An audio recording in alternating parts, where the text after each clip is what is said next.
Yo, salut tout le monde, j'espère que vous allez bien et aujourd'hui on se retrouve pour une vidéo un petit peu particulière étant donné que déjà je fais une vidéo, hein, ce qui est une chose assez rare étant donné que j'en sors une à peu près par an. Non, c'est une vidéo un peu spéciale étant donné que je vais faire quelque chose que je n'ai jamais fait encore auparavant, c'est-à-dire vous raconter une histoire qui m'est arrivée, une histoire sur un tournage et vous savez déjà de quoi je vais parler étant donné que c'est dans le titre de cette vidéo. Et pour ceux qui regardent les vidéos sans lire le titre, c'est-à-dire absolument personne, je vais donc vous raconter la fois où je me suis incrusté à un concert des Casseurs-Flotteurs et où j'ai du coup filmé leur concert. Donc pour contextualiser un peu cette histoire qui s'est passée maintenant il y a 4 ans de cela, c'était vraiment le tout début de ma carrière, entre guillemets ma carrière de vidéaste, et à l'époque je venais tout juste d'arriver sur Paris et je cherchais vraiment à faire des contrats absolument et à filmer des choses, parce que le plus important c'était de me faire un book, c'est un CV vidéo. Et donc à cette époque-là, je faisais pas encore grand-chose, étant donné que je venais d'arriver sur Paris. Je faisais principalement de la captation de petits concerts. À côté de ça, je commençais à faire de la figuration pour le Studio Bagel. Et c'était aussi l'époque où je faisais des vlogs quotidiens sur ma chaîne YouTube. Pour ceux qui me suivent depuis cette époque, et merci d'avoir tenu le coup. Et donc cette histoire se passe en mars 2016, et un soir je reçois un SMS d'une pote à moi qui me disait qu'elle devait aller à un concert des Casseurs-Flotteurs le lendemain avec un de ses potes, et que malheureusement elle ne pourrait pas y aller. Du coup elle me demande si je veux bien reprendre sa place. Ce que j'accepte évidemment, étant donné que je suis moi-même un grand fan des Casseurs-Flotteurs, voilà. Donc elle m'envoie sa place, et le lendemain, je passe ma journée à faire des vlogs comme à l'accoutumée, et j'arrive du coup le soir au Palais de Tokyo. Donc j'arrive là-bas un peu en avance, je rejoins du coup le pote de ma pote, avec qui on sympathise assez vite, mec absolument adorable. Là du coup on arrive à l'accueil où il y a quelqu'un qui scanne ton billet, tralala, et là t'arrives face à un sorte de vestiaire avec un autre vigile en face de ce vestiaire. Et donc là il y a ce vigile qui me voit arriver et qui du coup il vient m'interpeller et il me fait excuse-moi frérot. Ouais parce que il disait frérot. Ouais. Est-ce que tu peux ouvrir ton sac histoire que je vérifie ce qu'il y a à l'intérieur? Je fais pas de problème, t'inquiète, vas-y, check tout ce que tu veux. Et là, qu'est-ce qu'il y a pas dans mon sac? Ma caméra de vlog, hein, mon Canon 70D, que j'avais du coup à l'intérieur étant donné que je vloguais tous les jours et que j'avais pas eu le temps de repasser chez moi entre temps pour le déposer, enfin, bref, on s'en fout. Et le mec, il me dit, non, en fait. Ça rentre pas à l'intérieur. Comme je vous disais tout à l'heure, à cette époque-là, je commençais à faire de la figuration pour le Bagel, et à l'époque, ça arrivait quand même assez régulièrement qu'on tourne dans les studios à Canal+. Et du coup, pour pouvoir rentrer dans les studios, on avait une carte. Voilà. Et à votre avis, le Louis de 2016, qui n'avait aucune race, aucune, un culot over 9000, qu'est-ce que j'ai pas fait? Dites ce que j'ai fait en commentaire pour m'aider à améliorer le référencement de cette vidéo. Ah non, mais en fait, je travaille pour Canal+, et du coup, je viens faire quelques images du concert, pour Canal. Qu'est-ce que j'étais con! Donc du coup le mec il est un peu surpris étant donné qu'il était pas du tout au courant qu'un mec de Canal devait venir tourner des images, étant donné que c'était pas du tout prévu, et donc là il sort son petit talkie-walkie, il appelle un mec qu'on va appeler Axel, et il fait « Ouais Axel, voilà j'ai un petit gars là à l'entrée, il me dit qu'il travaille pour Canal+, est-ce que c'était prévu que des gars de Canal viennent faire des images ?» Et donc là t'as Axel qui lui répond et qui lui fait « Un gars de Canal ? Ah non, du tout. Tu peux l'envoyer te faire foutre et tu le laisses pas rentrer avec sa caméra. » Du coup, c'est pas grave, je laisse tomber, je donne mon sac avec ma caméra au vestiaire et je rentre dans la salle avec mon pote. Parce que c'est devenu mon pote entre temps. Donc on arrive à l'intérieur, etc. On prend place. Bon, la première partie n'avait pas encore commencé, les gens étaient pas arrivés, on était vraiment les premiers à rentrer dans la salle. Et donc... J'aime pas l'idée de me laisser comme ça avoir et tout abandonner comme ça, du coup je réfléchis encore un petit peu et je me dis ok, j'attends que là tous les gens arrivent etc et que le mec se retrouve un peu débordé et à ce moment-là, je récupère la caméra. Et c'est ce que j'ai fait. Au bout de 10-15 minutes, les gens commencent vraiment à rentrer dans la salle, donc ça se remplit vite, et du coup j'en profite pour retourner à l'entrée au niveau du vestiaire. Je passe discrètement derrière le gars de la sécu qui était en train de checker des choses avec d'autres gens, donc le mec il m'a pas capté, donc je passe derrière lui, j'arrive au vestiaire et j'ouvre le sac, je récupère ma caméra, je mets tout dessus, tac l'objet, tac le micro, et là je repasse du coup au niveau du vigile, j'attends qu'il soit vraiment occupé avec un petit groupe de personnes, je file derrière lui et je rentre dans la salle, je trace sa mère, et il m'a pas vu. Je suis rentré à l'intérieur.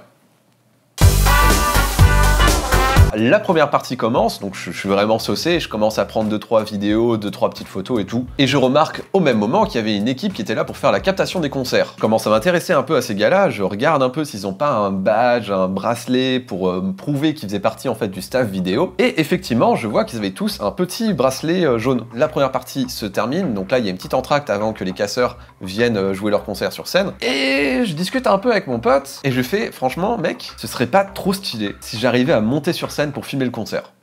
Et là, il me répond la même chose que vous devez tous vous dire devant cette vidéo. Ferme ta gueule. Genre, t'es un baiser. Personne ne fait ça. Et moi je voyais pas ça comme ça. Je me chauffe un peu et je regarde dans la salle en fait où sont les entrées pour accéder à la scène. Donc je vois qu'il y en a une en fait juste à côté, à gauche de la scène. Il y avait un petit escalier en fait qui donnait du coup accès à la scène, et en même temps à gauche t'as une autre porte qui montait en haut et là t'avais accès au backstage des artistes. Et devant cet escalier, bien évidemment il y avait un vigile. Et donc là je réfléchis à une solution pour pouvoir grimper sans avoir un des bracelets en fait du staff, parce que en fait bien évidemment les gars c'est ce qu'ils regardent, ils regardent si tu fais partie du staff via ton bracelet. J'enfile mon sweat, je reprends ma caméra, je remonte mes manches le plus possible sur mes mains, histoire qu'on ne remarque pas que je n'avais pas de bracelet. Et là, je me dis, let's go, je tente le tout pour le tout. J'allume ma caméra, je mets tout dessus, j'arrive devant le vigile, donc sur le côté de l'entrée de la scène. Je fais genre, tu sais, de faire des réglages sur ma caméra, tu vois, de toucher des trucs. Je passe devant lui, genre sereinement. Je monte les marches de l'escalier. Et j'arrive sur scène. Le vigile ne m'a rien dit. Il m'a vu passer, il s'est dit bon, il a une caméra, personne n'a de caméra à l'intérieur de la salle parce que en dehors du staff vidéo, personne n'est censé en avoir une. Du coup, il s'est dit bon, je peux pas avoir son bracelet, mais il a une caméra, je pense que c'est bon. Et là, du coup, je rentre sur la petite pièce à côté, donc celle où attendent les artistes avant de monter sur scène. Et là, directement, il y a Gringe et Aurel qui descendent comme ça les escaliers et tout. Je vois Ablaï, Scred. Ils étaient tous là, ils étaient tous dans cette petite pièce là à attendre de monter sur scène. Et là, genre juste grosse euphorie quoi, gros truc de se dire putain j'ai réussi et je vais le faire, c'est trop bien. Dans ma tête c'est incroyable, voilà. C'était il y a 4 ans, j'étais jeune et con et heureux.